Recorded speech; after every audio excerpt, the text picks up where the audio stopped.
Many people are wrapped up with impatience, and they'd like to have more patience. They'd like to know how to release what's causing restlessness. They'd like to experience true healing through non-attachment. These kinds of experiences are layered, but they offer subtle insight. So a story can help us move through this. The story is the wounded monk and the old master. In a small mountain temple, a young monk named Heru carried a silent sorrow. He had entered the monastery after a series of painful losses, a broken family, betrayal by a friend, and the death of his teacher in an accident. Though his outer life appeared calm, his heart was like a lake frozen beneath the snow. He meditated for hours every day, but peace did not come. Instead, memories would rise up like ghosts. He did his best to push them away, attempted to force the stillness that the scriptures spoke of. The harder he tried, the more restless he became. One day, in frustration, Heru went to see the old abbot. The abbot was sweeping the garden slowly with a rhythm that seemed to breathe with the wind itself. "Master," Heru said, "I've done all the meditations, the chants, the fasts. I've followed all the instructions. I followed every rule. Yet my pain does not seem to leave me. My mind is full of anger and sadness. Please tell me, how do I heal?" The old master paused, resting on his broom. "Have you ever watched the bamboo after a storm?" "Yes," Heru said. "It bends with the wind." "Exactly," said the master. "It bends, and because it bends, it doesn't break. But you, Heru, you wish to be the rock. You resist every gust of feeling. You call it discipline, but it is fear. You are attempting to master life instead of allowing life to teach you." Heru frowned. "What should I do? Just sit with my pain forever?" The master smiled and pointed to the broom. "You see this broom? It has many straws. Each one once stood in a field. Each was cut, dried, and bound together. The straw did not choose this, but now it sweeps the dust that gathers. Pain is like that. If you let it, pain will make you hollow enough to be useful. But if you cling to what was cut away, you will never sweep your own heart clean."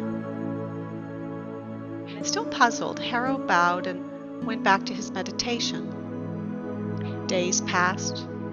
Weeks turned into months. He began to notice the rhythm of his breath, how it mirrored the waves of emotion. Instead of pushing memories away, he began to breathe through them.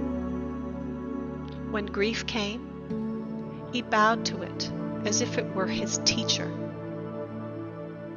As anger arose, he breathed until it softened into sorrow and tears. Slowly, something began to shift. One morning, when sitting in meditation, tears came, but more readily than before. And not from pain, not from the trauma of loss. They came from seeing that beneath all his loss, something had never been lost. There was a still, silent awareness, untouched, whole, and deeply compassionate, understanding, and kind. He approached the abbot again and said, "Master, I understand now. I was not broken, only clinging to what had already passed." The abbot nodded, sweeping another line in the sand. "That is patience, Heru. Not waiting for pain to leave, but waiting until you no longer resist it. Healing is not the absence of wounds, but the art of tending to them with love. The story of Haru and the Master is deeply impactful, and we can take 5 insights away from the story. The first is that patience is not passive, it's active surrender. True patience isn't just waiting for a storm to end, it's learning to move with it, to become the storm. Like bamboo, we bend, we don't break. Healing asks for our presence, our acknowledgement, our respect, not resistance. The second insight is that pain transforms when it is witnessed without judgment, accepted as the energy it is. Avoiding pain actually strengthens it. As Haru learned to sit with his emotions, to see them as waves of energy, not threats, the energy began to release and purify in its own way. The third insight is discipline without softness becomes another form of control. How often are we taught to seek control? How difficult do we find it to let go? Haru's rigid spiritual practice mirrored his trauma response, holding tight. The Master taught that authentic practice must be tender, a balance between structure and flow. The fourth insight is the idea that healing is remembering what was never wounded. At the depth of the innermost self, beyond the body, mind, and emotion, lies the unbroken essence.